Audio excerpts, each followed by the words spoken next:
Chegamos ao 11º dia de nossa jornada espiritual, a verdadeira riqueza.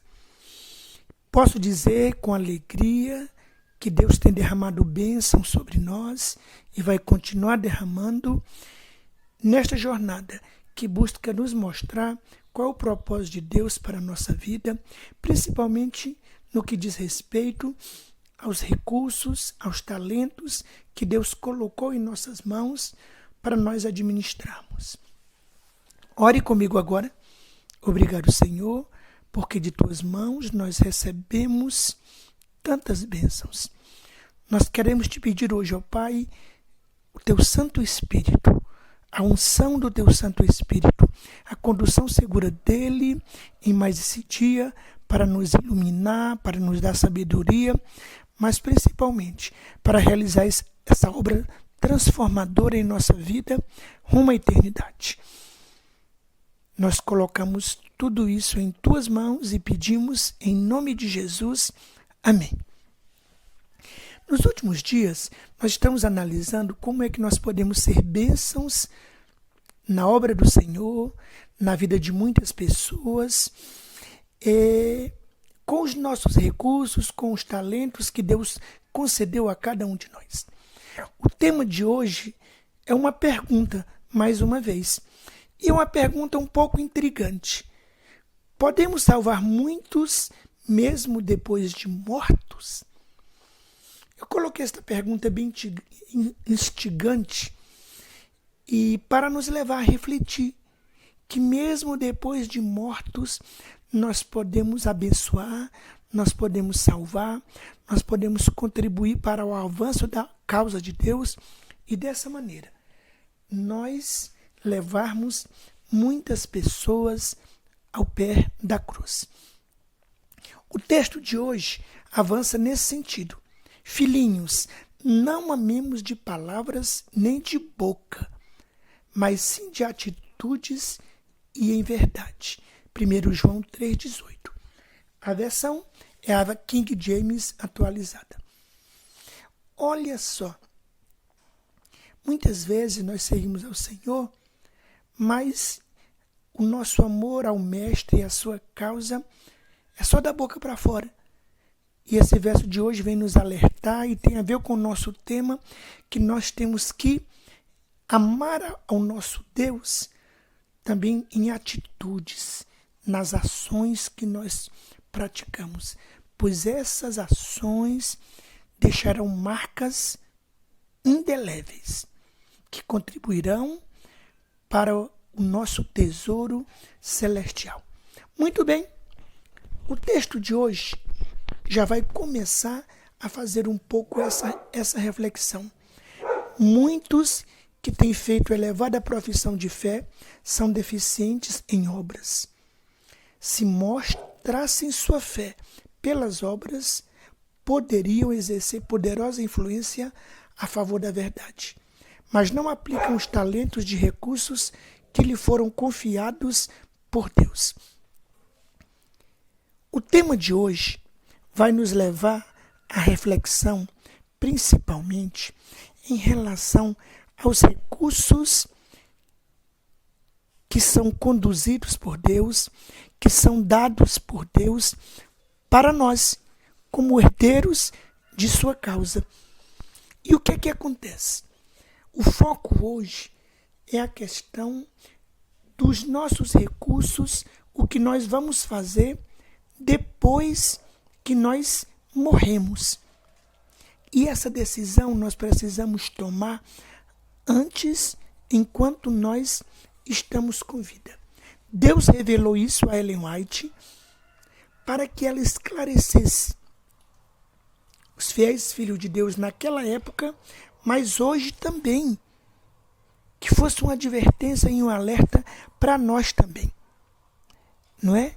E aí ela fala o seguinte: muitas vezes as bênçãos que Deus nos dá, nos concede em vida, com a sabedoria que Ele nos concede, ou mesmo com a habilidade individual de cada um de trabalhar, de prosperar, de angariar fundos e riqueza, muitas vezes esse dinheiro se torna uma maldição.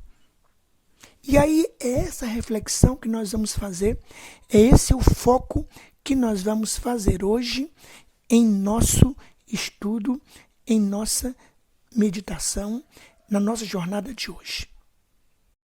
Somos responsáveis pelos bens que Deus nos concedeu, e sobre eles também Deus nos pedirá conta da maneira como os usamos, ou para honrar e glorificar o seu nome, ou para nosso benefício próprio. Os bens que nós possuímos, nós temos que ter clareza em relação a eles e da maneira como eles serão utilizados. Muitas vezes, muitas pessoas que têm posses ou não, ou pequenas posses, essas pessoas, elas se apegam aos recursos, aos bens, ao tesouro e esperam uma oportunidade para poder ajudar a obra do Senhor. Ou às vezes esperam ainda estar mais velhos para dispor desses recursos. Mas, muitas vezes, Ellen White coloca, muitas vezes sua vida termina quando já não fazem uso da razão.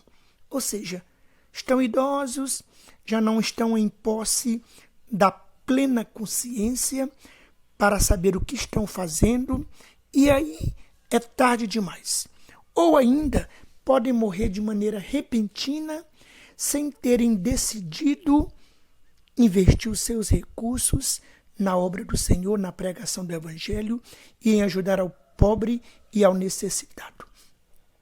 Então, e Ellen White é clara sobre isso. Essas pessoas são culpadas de negligência. São administradores infiéis. Como assim, administradores infiéis? O que Ellen White está querendo dizer é que essas pessoas são negligentes por quê?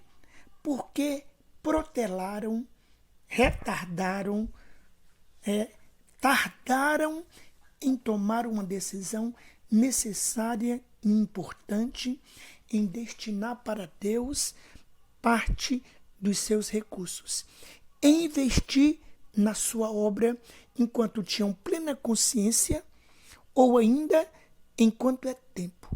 E o tempo é hoje. Então ela fala que esses são negligentes e são administradores infiéis. Por quê? Todos os bens que nós temos, mesmo os bens que nós conquistamos com muito trabalho, com o suor do nosso rosto, são bênçãos de Deus, pertencem ao Senhor. Ele que nos concedeu e nós somos administradores. Deus nos emprestou para nós administrarmos. E Ele quer, como fala a parábola, que a gente multiplique esses recursos para aumentar o potencial, a capacidade de investir em sua obra.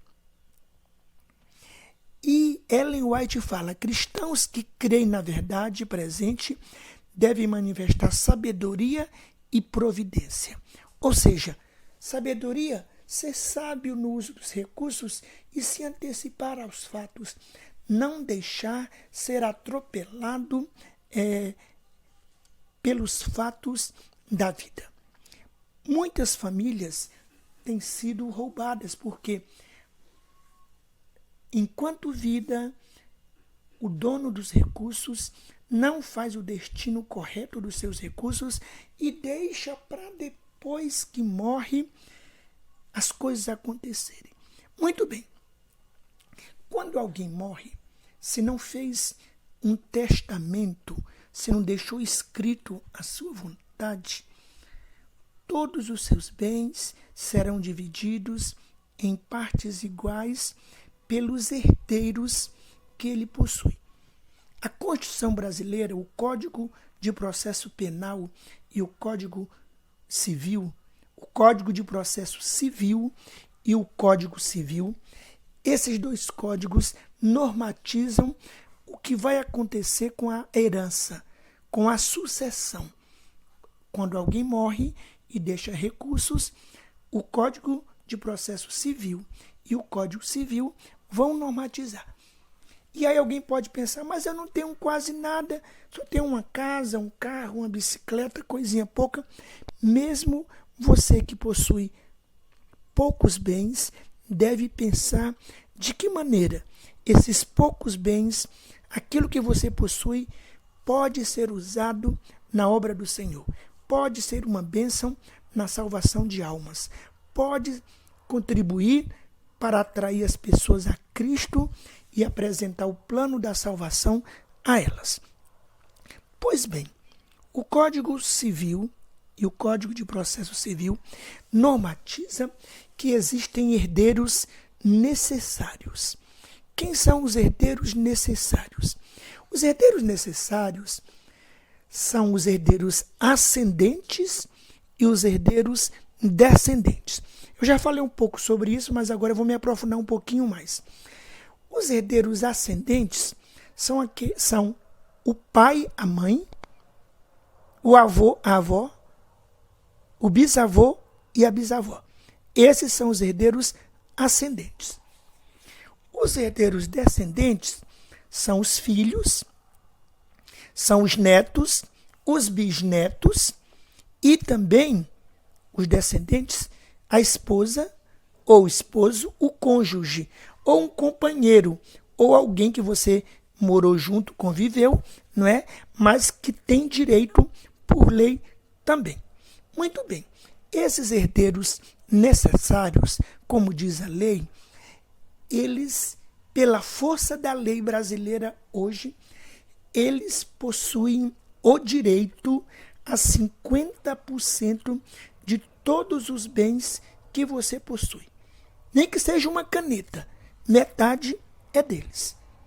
For uma casa, a metade do valor daquela casa pertence a esses herdeiros necessários se eles estiverem vivos ou se eles existirem. Porque de repente a pessoa não tem nem o pai, nem a mãe, nem o avô, nem o bisavô, nem a bisavó vivos, então isso aí não existe. E às vezes também não tem filhos, e não tem esposa, não tem esposa. Neste caso, a situação é mais complicada ainda. Por quê? Porque se essa pessoa que não tem herdeiros, nem ascendentes, nem descendentes, não fizer uso em vida dos seus bens para a obra de Deus, quando ela morrer e ela não tiver feito um testamento, ela não deixar escrito qual é a sua vontade, o que vai acontecer com essa pessoa?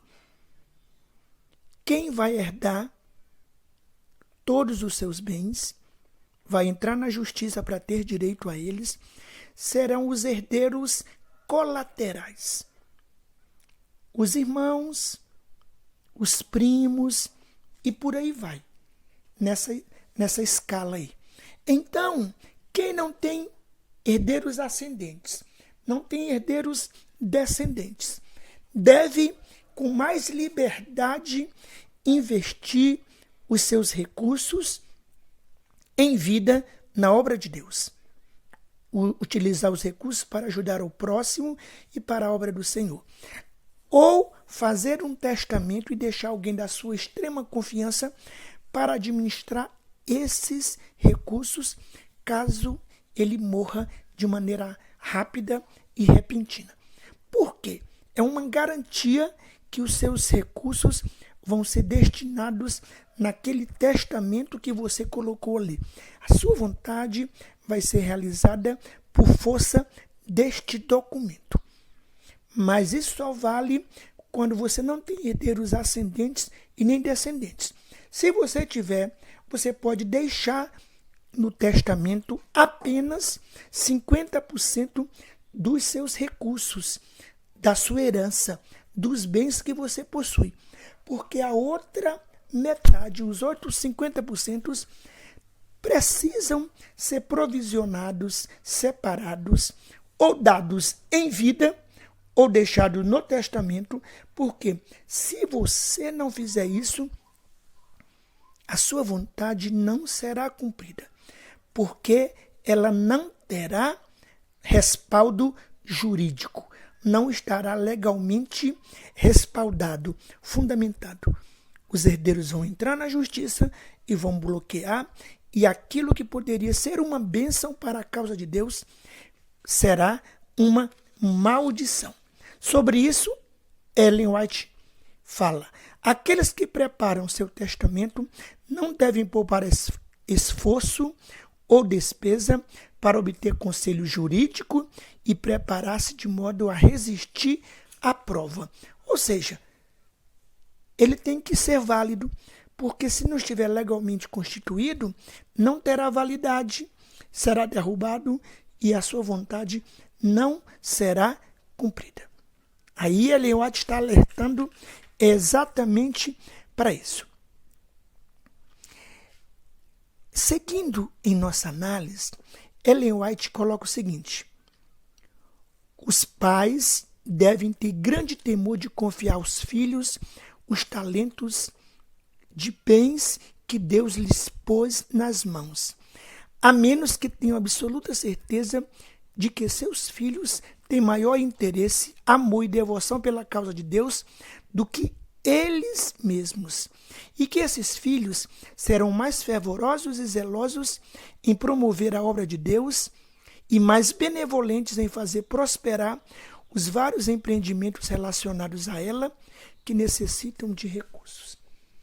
Os pais precisam analisar o seguinte: tem várias questões que eu vou analisar com vocês agora relacionado à decisão dos pais em relação aos filhos em deixar a herança, os bens para os filhos administrarem. Vamos seguir então?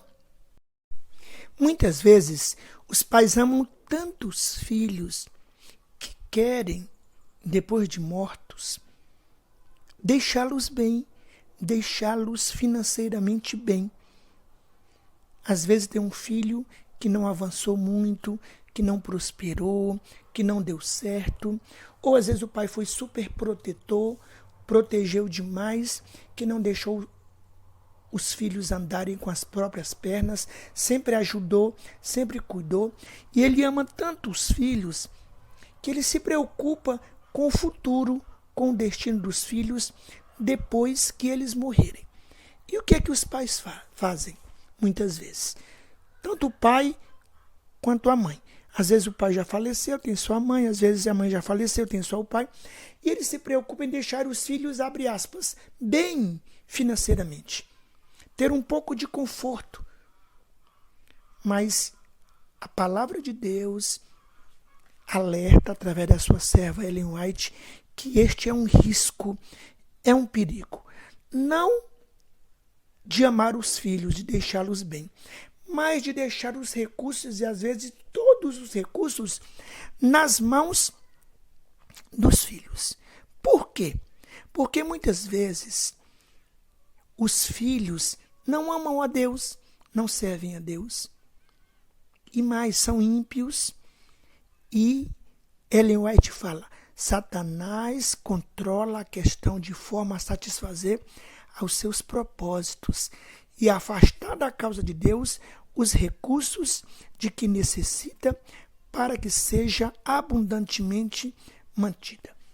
Satanás vai influenciar esses filhos, e aqueles recursos que poderiam ser usados na obra de Deus de maneira poderosa para salvar, muitos não chegam, porque eles são desviados com outros recursos.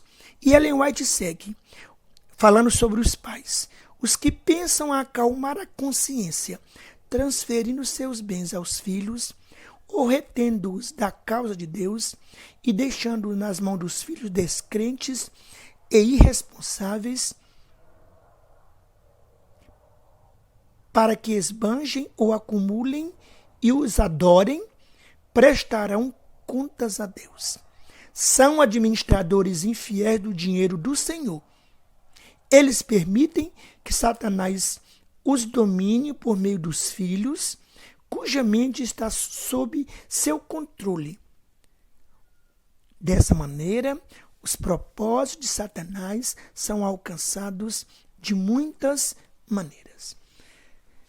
Ou seja, Satanás termina alcançando seus propósitos de várias maneiras. Primeiro, impedindo que aqueles recursos sejam usados na obra de Deus. Segundo, tornando uma maldição aqueles recursos na vida daqueles filhos que não sabem administrar os recursos, que não prosperaram, que sempre dependeram dos pais a vida toda. Uma outra coisa interessante em relação a isso, Ellen White adverte, é o seguinte: os pais devem ficar atentos para não serem influenciados e manipulados pelos filhos ainda enquanto estão vivos e ainda na velhice. Muitas vezes, um servo de Deus tem bens, tem recursos e fala: eu vou pegar o meu dinheiro e vou vender as minhas propriedades e vou investir na obra de Deus. Parte delas vou investir na obra de Deus. Aí os filhos olham com o olho grande, e falam: não, você não pode fazer isso. Deixa mais para frente, deixa que nós vamos investir. Nós vamos fazer esse investimento na obra de Deus. Você vai viver muito tempo ainda. E com isso, vão enganando os pais, vão enrolando os pais, e os pais, desadvertidamente, ou até conscientes, eles percebem que os filhos estão manipulando eles. Mas para que os filhos manipulam? Para ficarem com toda a herança, com todos os recursos. Como já falei, os pais em vida que têm filhos podem deixar 50% de tudo que eles possuem para a obra de Deus. Vender, pegar o dinheiro mesmo e eles mesmos investirem, administrarem na obra de Deus para ser bênção na vida de muitos. Ellen White adverte: quando a propriedade é deixada principalmente para os filhos, enquanto nada é doado à causa de Deus, ou apenas uma ninharia que não merece nem ser mencionada, essa propriedade normalmente se demonstraria uma maldição aos que a herdam. Ou seja, o pai, a mãe, ou a avó, o avô, não destinam os recursos para a obra de Deus, para ajudar ao próximo, e deixam todos os recursos, todos os bens, toda a herança para os filhos, para os herdeiros, para os netos. Então, esse dinheiro vai ser uma maldição. Olha que coisa, hein? Seria uma fonte de tentação e abriria a porta pela qual correriam o risco de cair em concupiscências perigosas e nocivas. Às vezes eles estão contribuindo para que o mal possa ser feito, para que venha a maldição, para que venha a desgraça sobre os filhos, os netos, os bisnetos. E ela é direta. Os pais devem exercer o direito que Deus lhes concedeu. Ele lhes concedeu os talentos, os bens, para a sua honra e para a sua glória. E por isso os pais devem administrar esses recursos. E às vezes deixam os recursos para outros, para ficarem brigando, para ficarem aí sendo uma maldição. Muitas vezes brigam por causa da propriedade que lhes foi deixada. Sempre nós vemos brigas na justiça por conta da herança. Alguns estão insatisfeitos, outros não concordam com o que foi deixado, às vezes aparecem outros herdeiros que não estavam nem previstos, outros querem ser herdeiros sem ser herdeiro, dizem que são os filhos, exigem exame de DNA e tal, e no final não dá em nada. Muito bem? Deus está nos advertindo a você e a mim quanto é essa questão. Aí é que está a grande questão. Precisamos investir na obra de Deus hoje. Ela continua, fala o seguinte: esses recursos que são deixados aos filhos pode ser uma maldição para os filhos. Por quê? Primeiro, eles vão acumular esse dinheiro sem eles terem o direito de terem trabalhado com o suor do seu rosto e valorizar esse dinheiro que foi conquistado com muito trabalho, com muito suor. E aí os pais podem trazer uma maldição sobre eles. A outra maneira, os pais podem trazer uma maldição porque eles deixaram de investir aquele dinheiro na obra de Deus para que os filhos investissem e eles não o farão e eles estarão sendo negligentes. Aí é que está a grande questão. Deus tem esse propósito. Portanto, você, meu amigo, você, minha amiga que está me ouvindo, irmão, servo do Senhor, fique atento. Mesmo que você tenha poucos recursos, pense nisso na velhice, agora ou ainda em vida, de como você vai fazer isso para investir na obra de Deus da melhor maneira possível. Aí é que está a grande diferença. Você mesmo ser o administrador dos bens que Deus concedeu a você. Que Deus possa te abençoar. Que com alegria no coração, com a sabedoria que vem do alto, o Espírito Santo possa nos guiar e possa nos conduzir para nos dar sabedoria e conhecimento para administrar bem os recursos que Deus colocou em nossas mãos. E dessa maneira, nós ajuntarmos tesouro no céu, onde a traça não corrói, o ferrugem também não vai destruir, onde o bandido, o salteador não vai roubar. Lá na eternidade é o local que nós precisamos guardar o nosso tesouro. Porque quando o Cristo voltar, ele vai retribuir a cada um segundo aquilo que nós fizemos, segundo o que estava no nosso coração. Que Deus nos abençoe e nos conduza cada novo dia. Ore comigo agora. Obrigado, Senhor, porque de tuas mãos recebemos esse dia. De tuas mãos recebemos sabedoria e conhecimento. De tuas mãos, Senhor, recebemos também a orientação do Espírito Santo para nos conduzir de maneira segura rumo à eternidade. Nós colocamos esse dia em tuas mãos e pedimos a proteção do teu Santo Espírito e nós pedimos tudo isso em nome de Jesus. Amém. E o que eu digo agora? Cristo em breve voltará e nós estaremos lá. Amém?